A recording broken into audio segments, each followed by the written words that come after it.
Hi, Jade. How are you? Hey, I'm doing so good. How are you?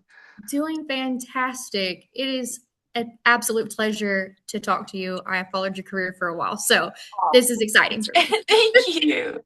You're welcome. So, what drew you to Scared to Death and made you want to be part of this project? I have always loved horror, so I think like that it's just a dream anytime I get to be a part of something that is horror related. Because when I'm sitting on my couch and I'm choosing a movie to watch, 9 times out of 10 it's going to be a horror movie. So that within itself was really cool. I also loved my character and how she felt, like the girl next door, stoner pizza joint girl. I've said Right. before, she feels like the female Fred from Scooby-Doo, and I love to Yeah. kind of play that carefree character who added a little bit of comedic relief just being herself, so it was really fun.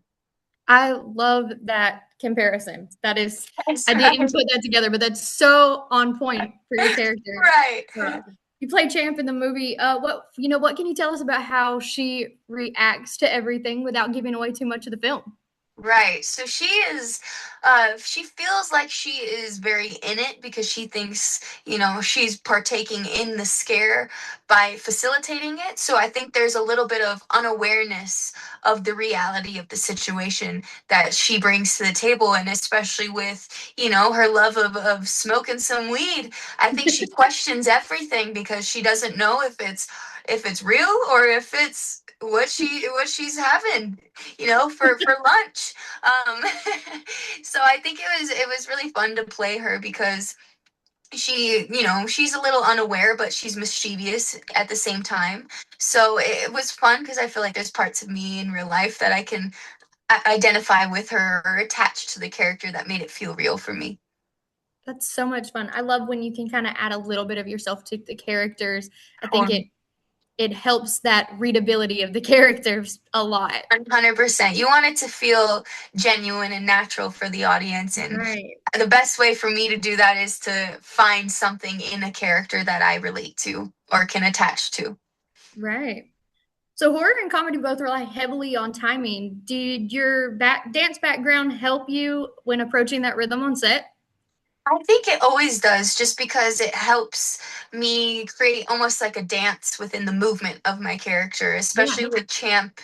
She's very in her body, very, you know, connected, flowy, carefree.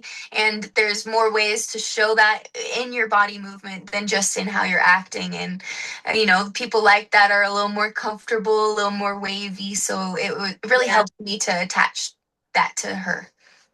definitely. Yeah, I think, you know, especially the expression in horror as well. There's so much expression and dance that you can do with your face to help, tell the story. And I think that probably helped a lot in this as well. Oh, it 100% did. I always said that my favorite thing about dance was the storytelling and was making people feel something. And especially with dance, it can be over dramatized. And Yeah. especially because you don't have words, you really have to emulate those feelings or those emotions through your body and through your facial movements. And I've always loved performing and loved connecting within dance with the camera and stuff. So I think that really helped me in this as well to kind of feel the emotions through my body and then express it through my expressions. Yeah. So, what would Jade do to survive in a haunted orphanage? Jade would be a lot like Champ, and she wouldn't have stayed in the first place. Second, I would think I would have been kind of how BJ was. I would have taken the more physical stance, like fight me. Tell me what to do. I think I would just really go into full attack mode, but I'd also be careful. I would be a little calculated about it, but I'd be ready to throw some hands, if that helps. If it helps, does it help when they're not like Real? physical Or, beings? Yeah, yeah, yeah. so I don't know. Who knows? Would you ever perform a real séance? I would not, because I do think that there's some reality to it, and I'm not trying to invite that into my life. I also feel like I have like had weird things happen in my life that I try to, you know, write off as something. There has to have been, the light switch must have flipped or something on its own. So I think I just stay away from it just because I don't really want to have to deal with the aftermath. That is a completely fair stance. I am with you.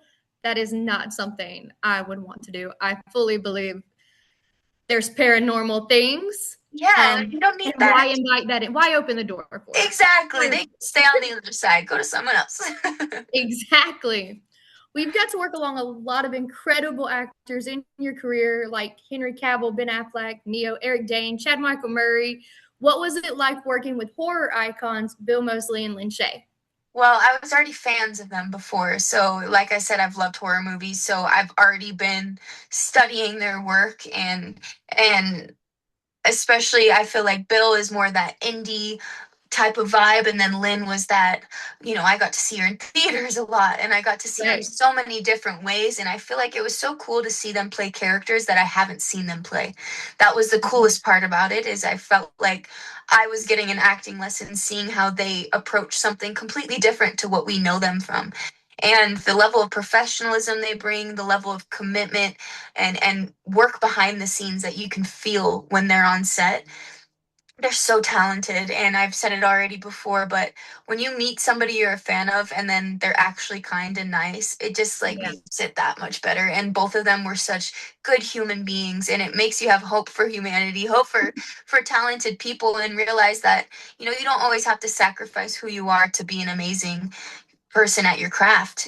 They're amazing at what they do, and they really have built that following because of their talent level. And I really think that that also translates to who they are off screen. I think that's why they have such a fandom behind them, is because you feel that they're genuine.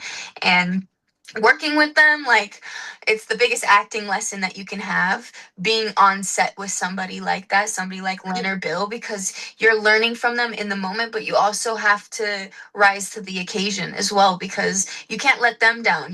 They're bringing everything to the table, and you have to match that.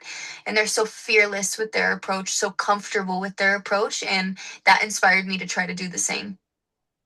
I love that. I agree. I love when you like meet somebody that you really do admire, especially like on screen, because there's horror stories from everybody about so many Yes. people. So when you meet someone and they're just so nice and genuine, that's such an incredible feeling. Oh yeah, and it takes the nerves off. You feel like you Yeah. could be yourself, and there's not going to be any judgment. And I think that created a really good environment to create a movie.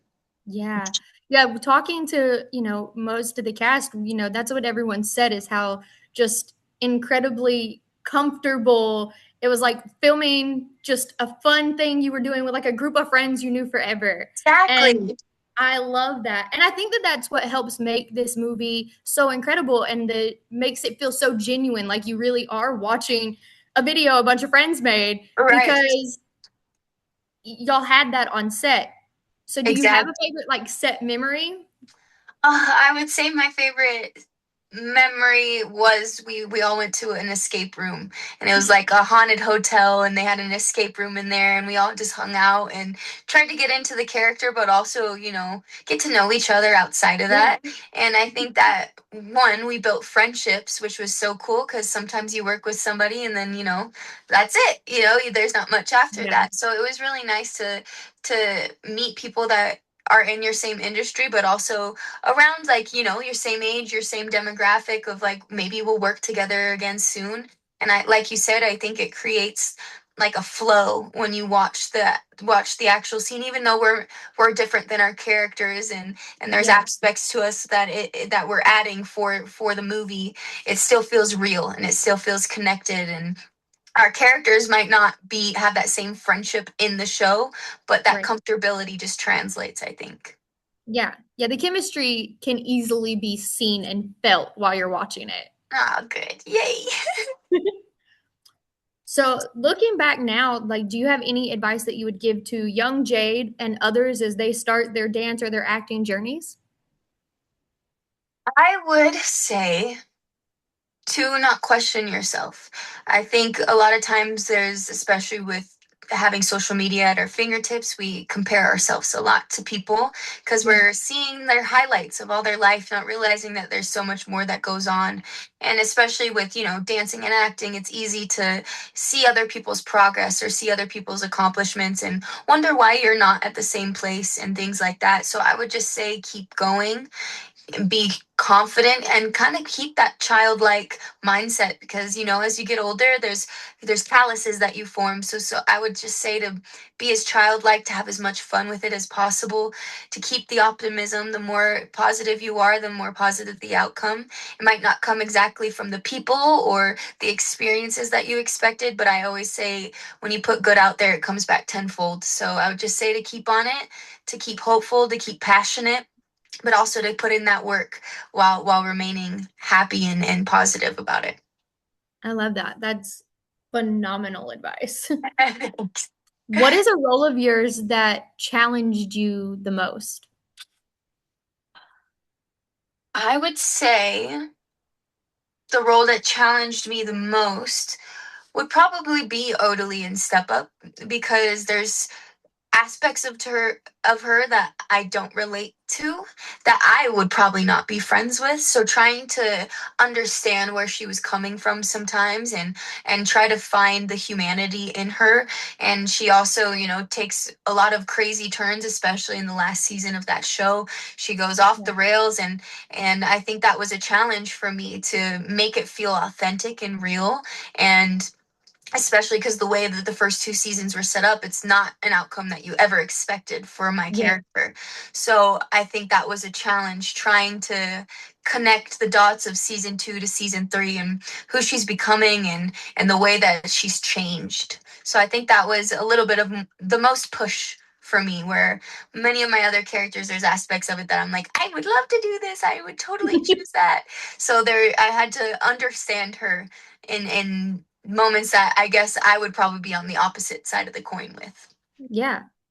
Yeah, that show really did do a good job with the twist of like how it kept you on your toes. You'd think you would know where it was going, but that was not at all where it was going. Never did. Never went where you thought it was going. I love things like that though, because I write. And so the moment I start watching something, a lot of the times I do that where I'm automatically trying to figure out where it's gonna go. And like Right. I try to figure out the end Right. as it's beginning. You want to know the plot from the jump. Yes. And a lot of the times I'm spot on. Yeah. You know it. It's Yeah. been It's there, gonna be it's that tried and person. true. So I love when they're like, nope, surprise. Yeah, you thought you loved them? Oh, sorry. Well, too bad. A little Game of Thrones to it, where all your Right. favorite people just die. Oh, I know. It's like, nope, you don't get to have the Yeah. normal. We're gonna throw you a curveball. It keeps the audience on their toes. I think it's Yeah, refreshing sometimes. it is. And it keeps them watching because then like you're like, oh no, they did that. What's next? Right. And it keeps you engaged. Exactly. I agree. What would you say your favorite horror movie of all time is? I would say my favorite horror movie of all time, because it really scared me, was the first Conjuring. I remember seeing that in theaters, being like, I have never seen a scary movie like this where I'm actually terrified. I like to be scared, but it takes a lot to really scare me, because you can justify certain things, or, oh, that wouldn't really happen, so I can't really be afraid of that. And I think that movie specifically really did scare me, and I felt like there was an evil in that movie, and I liked how it was portrayed. Yeah. That's such a good one. If you could take any role from any actor and have your dream role, what role would you choose? Okay, so it would be either Tomb Raider, Ooh. Laura Croft, and I would want Angelina's version, even though I do feel like the latest version, she really committed to the physicality of it, which I really appreciated, or Wonder Woman, because those are two movies that I would love to do. I've always wanted to be, doing my own stunts and doing all of Yeah. that. So that is where I would like my career to go, is to be kicking some ass on screen and in real life. There you go. Those would be Yes. two incredible roles for you. Oh, it'd be so cool. That would be Putting it out awesome. there. Yeah. I mean, you have the Zack Snyder connection already. So, maybe. Yeah, maybe Come you on, Zach. remember this girl from back in the day. Right. What is the last song you had on repeat? Ooh. Oh, I think the last song I've had on repeat, it's a French song and it's called Chocolate, but it's Chocolat. And I like really R&B kind of Afro infused songs. Yeah. And I think there's something beautiful about it being in a language that you don't understand, but it still provokes emotion from you. So I'd say that one's been on repeat. I also really like the new Tyla song that came out with Zara Larson. It's got a good little vibe, good beat Yes. to it. It's my style of dance. So those are the two that I would say I've Love that. listened to a lot. I'll have to check out the other one. Yes. Um, who in the cast is most likely to survive in a real life horror situation? In real life, Yeah, I feel like Victoria would totally survive. She's smart, she's cunning, she's fearless. She's got sass to her, but she's super sweet. So I feel like she'd be able to assess the situation and hopefully get out of it. yeah. Talking to her, I can see that. Right? She's quick on her feet. I feel like she would be ready. If not, I would say myself because I watch so many horror things and I really do believe in it. I feel like I would have seen the signs Yeah, I before. love it. Yeah. Well, I could talk to you for hours, but it seems we have time for one more question. Okay. So I'm going to ask you the question I've asked everyone, and that is, how would you describe scared to death in just 3 words? I would say I would say surprising. I would say classic, and I would also say unique. Because I it's classically unique, but it has its own twist and it keeps you on your toes. I love that. I think those are perfect words to describe it. Thank you so much for coming and talking to me. I appreciate it. Thank And you. everybody, go check out Scared to Death, which as of yesterday is streaming on VOD.